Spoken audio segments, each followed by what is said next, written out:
বিশেষ করে মেঘনার করাল গ্রাসে চলে গেছে অনেকগুলোই গ্রাম, কিন্তু মানুষগুলো তারা ক্ষতিগ্রস্ত হচ্ছে, তারা আশ্রয় নিয়ে পড়ছে।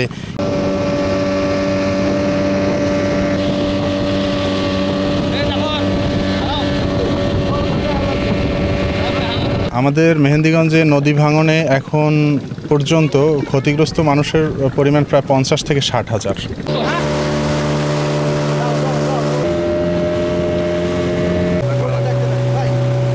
হিজলা যে মানে মেহেন্দিগঞ্জ উপজেলা নির্বাহী কর্মকর্তা সাহেব রয়েছে, ওনার সাথে কথা বলবো যে নদী ভাঙনের অবস্থা কি এবং এই বিষয়ে তিনি বা তার প্রশাসনিকভাবে তিনি কোনো পদক্ষেপ নিচ্ছেন কিনা এবং নদী ভাঙনের সার্বিক দিকটি একটু আমি তার কাছ থেকে জানতে চাবো, সে নদী ভাঙনের কী অবস্থা।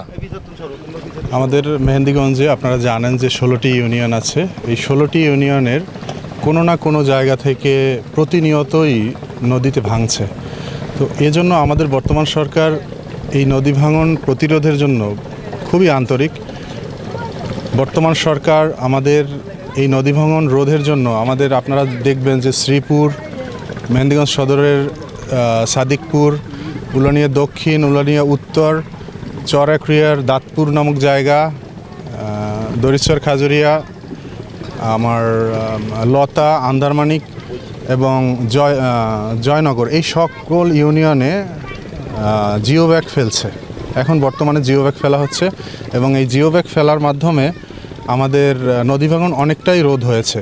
কিন্তু আমাদের যদি স্থায়ীভাবে এই মানুষের জন্য বাড়িঘর টিকাতে হয়, তাহলে আমাদের স্থায়ী ব্লক ফেলতে হবে।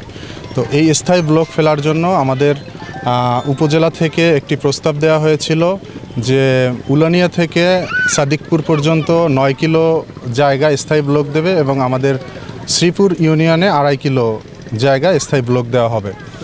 তো এই প্রকল্পটি আমাদের এখন পাশের অপেক্ষায় আছে। আশা করি এটি পাশ হবে এবং এটি দ্রুতই এটা কাজ শুরু হবে। আপনারা জানেন যে আমাদের এই সরকার খুবই আন্তরিক এই নদী ভাঙন রোধের জন্য।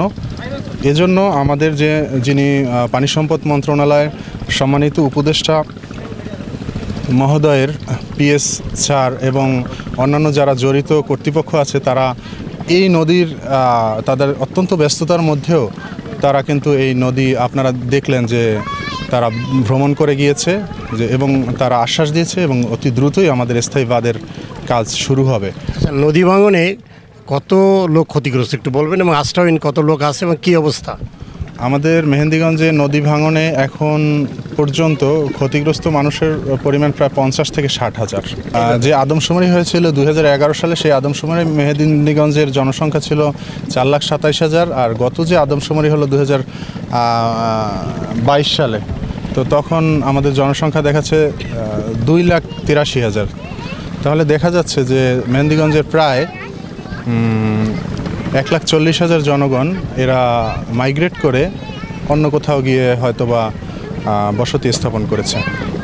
ঠিক আছে, আপনি শুনলেন যেখানে যে উপজেলা নির্বাহী কর্মকর্তা রয়েছে মেহেন্দিগঞ্জের, তিনি নদী ভাঙনের সার্বিক চিত্র তিনি তুলে ধরেছেন এবং তিনি সরকারের যে বিভিন্ন পদক্ষেপ নিয়েছে সেই পদক্ষেপও তুলে ধরেছে এবং নদী ভাঙন রোধে যে কার্যকর ব্যবস্থা নেওয়া হয়েছে সেটিও তিনি আমাকে জানালেন। তাৎক্ষণিক ব্যবস্থাপনা প্রয়োজন। অনেক স্কুল, কলেজ, অনেক স্থাপনা, অনেক সাইক্লোন সেন্টার, অনেক মন্দির, মসজিদ ভেঙে যাচ্ছে, নদীতে চলে যাচ্ছে।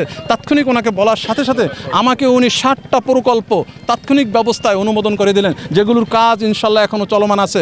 আমরা একটু আগে যেই মসজিদটা রক্ষার জন্য ঐতিহ্যবাহী মোল্লাবাড়ি উলানিয়া দক্ষিণ ইউনিয়নের এখানেও টিউবের ব্যবস্থাপনা আসছে এখানে রক্ষা করার জন্য। এবং তবে একটি জিনিস আমি বলতে পারি, নদী ভাঙে এবং গড়ার চেয়ে ভাঙে বেশি। এই মেহেন্দিগঞ্জ উপজেলা, এই গোটা উপজেলা যে নদী ভাঙন আজকে নতুন নয়, এখানে এই ভাঙনটি দীর্ঘদিন যাবৎ চলছে। বিশেষ করে মেঘনার করাল গ্রাসে চলে গেছে অনেকগুলোই গ্রাম, কিন্তু মানুষগুলো তারা ক্ষতিগ্রস্ত হচ্ছে, তারা আশ্রয় নিয়ে পড়ছে। কিন্তু প্রকৃতপক্ষে তাদের যে খোঁজখবর সেভাবে কেউ নিচ্ছে না। যদিও মাঝে মাঝে যারা আসে, বিভিন্ন সময় আসে, তারা আসে এবং দেখে যায়, কিন্তু তাদের ভাগ্যের পরিবর্তন ঘটে না। হুমায়ুন কবির, ATN বাংলা, মেহেন্দিগঞ্জ, বরিশাল।